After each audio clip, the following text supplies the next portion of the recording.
Okay, we're back with another video. This one's going to be weird. Okay, we're doing something a little bit different. THQ Nordic just had a digital showcase for 2025, and my camera is unfortunately acting up. Normally, I like to do face cams for these type of reaction videos, but we're just going to kind of go through it because I think that the THQ showcase was really good. Like, it was probably one of the best showcases of the year. Anyways, I'm Nate. Welcome back to another video. So let's get this started. Let's just jump right into it.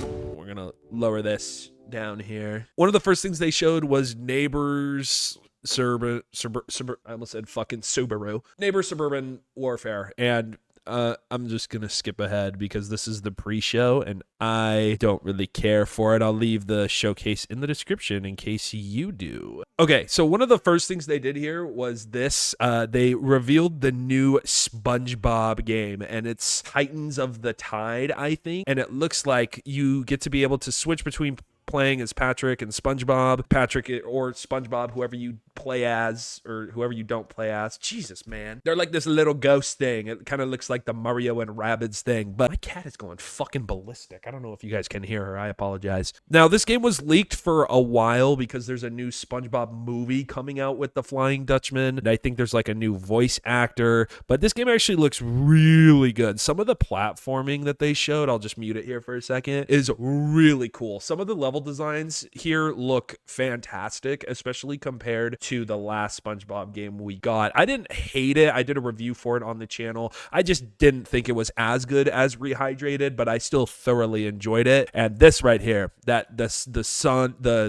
sliding with the tongue will always be a favorite from me because of Nicktoons Globs of Doom. This is the collector's edition. I'm definitely going to get this for Switch 2. It just feels like a Switch 2 type of game for me. I think with the collector's edition, you get the steelbook, you get cosmetics, and it's SpongeBob and Patrick being nude. You get a season pass, you get a so on patch, which this is actually so cool if you're like an older fan of SpongeBob, and then you get like a golden spatula keychain. So overall, I thought this reveal was really cool and something that I definitely look forward to, and we'll probably make a dedicated video on once we get a little closer. I don't know, did they say when this game was coming out? November 18th, so it comes out at the end of this year, near the end. I think that's a really good game to kind of tie at, and I think it was only $39.99. It might have been a little more. I'm not too sure. I'll put it on screen while editing, but I really think this game could do banger numbers if it's good. All right, then the next one was Recreation. It was one of these kind of racing, just wreck games. I will always have a special place in my heart for these games, especially for the mobile versions of them, because I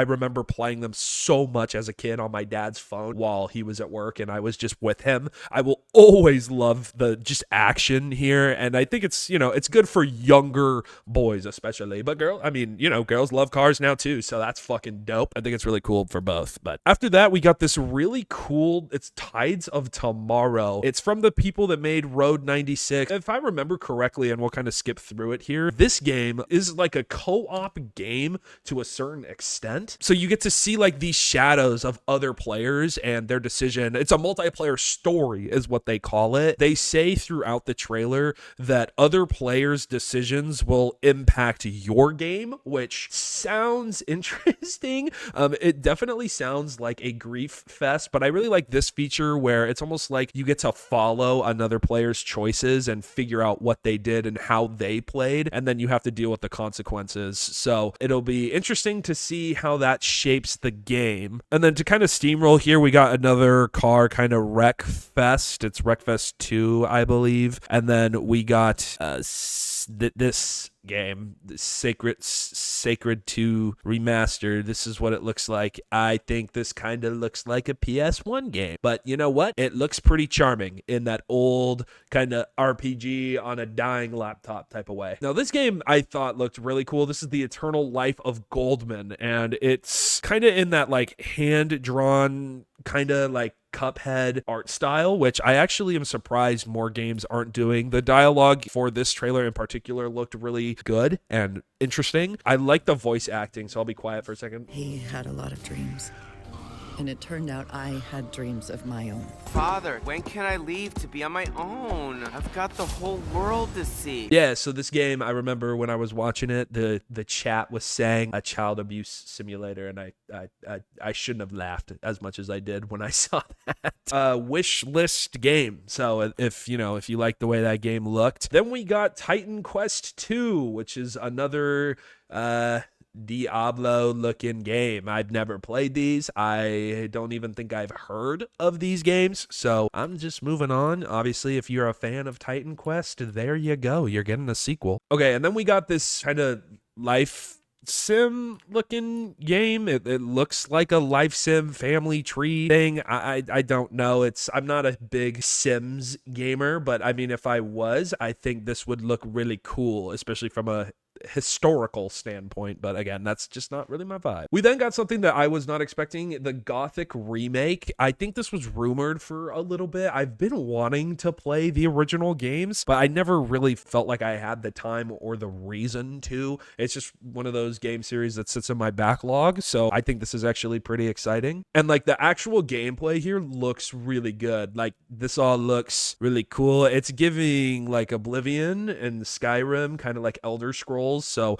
I think that's cool. Those are games that I've come to love as of recently. And this is a game that's coming out in early 2026. So it's just kind of filling out that catalog of next year breaking the bank for a lot of people. And then the next thing they did was they added the original games to a collection, I want to say. So it says that this collection is coming to Xbox and PlayStation. So it's either going to go on both of their services or it's just going to be like a trio pack. I think that's cool. I mean, I might pick this up instead of the remake just because that I could experience 3 games for the price of 1. But I mean, a remake in this economy, that's pretty crazy. And then this was the big game that pretty much everybody knew was going to show up, Reanimals. I haven't done a video on this game yet. I was actually wanting to do one in October, kind of tie it in with Little Nightmares 1 and 2, because I think this game looks absolutely amazing. Just, it has that Little Nightmares kind of style. The story looks to be fantastic, like those other games. I think the combat here actually looks really cool too, and just the atmosphere here. You guys know I've talked about atmosphere before, but just this fucking shot alone is so cool. Now, one of the big things that a lot of people wanted from this showcase was to get a release date, and sorry, I had to go back there. It's coming Q1 2026, so pretty much January, February, or March. We'll probably get a release date, I'm thinking, at the Game Awards is what I'm going to say. I don't think it'll be at Gamescom because it was just here, and if they didn't at Gamescom, it wouldn't really make a lot of sense. And then they showed the collector's edition, and honestly, this is one of the coolest collector's editions I think I've seen in a while. You get the season pass, you get this pig statue, which just looks fucking grotesque. The stickers, I think, look super cool, and I love the little keychain. So I think that is cool. And this map poster, one of my favorite things that collector's editions do is when they give you like this artwork and bookwork. I think it's so dope, and this is what you get for that. I think that's pretty worth it. Now, this next game was something that took me by surprise. It said it was being developed by a very small team. If you've been following the gaming industry recently, smaller teamworks have been incredible compared to big AAA games. So I'm instantly kind of hooked when you start the trailer that way. But obviously it does look like there's a lot of funding for it because you can't really tell because of the stream, or I guess because of the quality of the video, but I'll up it here. It looks so good. Like, this game looks really good. I implore you to go watch the trailer. I'm definitely going to get demonetized for this. I'm going to try to skip around so I don't, but it definitely has, like, I don't want to say Avowed because I don't think that's a good game to compare it to, but like early Elder Scrolls feel here. And then there's a lot of gore at one point. Like, I think it's here. Oh yeah, there's a lot there. I'm just going to skip through so I don't get demonetized, but it's a lot of gore. And I think this game is going to be really cool to see how it lands and to see if they can kind of wrap it up in a good way. Fate Keeper is coming to early access this winter, which I don't know how I feel about early access for a game like this, but I mean, you know, it is what it is. That's kind of the world we live in now. And then the last announcement we got here was for Darkriders 4. Is that the name? I've never, this is probably going to be a hot take. Get it? Oh God, that's such a terrible fucking joke. I've never played any of the Darksiders. See, I said Riders, bro. Like, I don't even know the series. I've never played any of these games. My buddy who was live streaming the event got really excited when this came on screen, so I'm also excited, if that makes sense. I've looked up gameplay from the other games and it looks fun, but one of the things I wanted to touch on here was at the very end, they do kind of like this sizzle reel, right, of all the games they're working on. And as it kind of comes to an end here, they show all these games, right? SpongeBob, Darksiders, Reanimal, a lot of really good games. I thought the showcase was really, really good until the very end here. And it says, as of today, THQ Nordic has a total of 28 games in development, 15 remain unannounced after this showcase. Now, for most people, they probably see that and they don't think it's a very big deal. The first thing that I thought of, and then buddy Alex at Podcast Now made a video about it, so I'll link it in the description. But the first thing that jumped out to me was the fact that this comes on the screen and we heard nothing about the Teenage Mutant Ninja Turtle Last Ronin game. That game was announced a little bit ago. We've never seen gameplay. It was described as kind of like a God of War inspired single player experience, and it's something that I hold very near and dear to me. I absolutely love The Last Ronin. It's one of my favorite just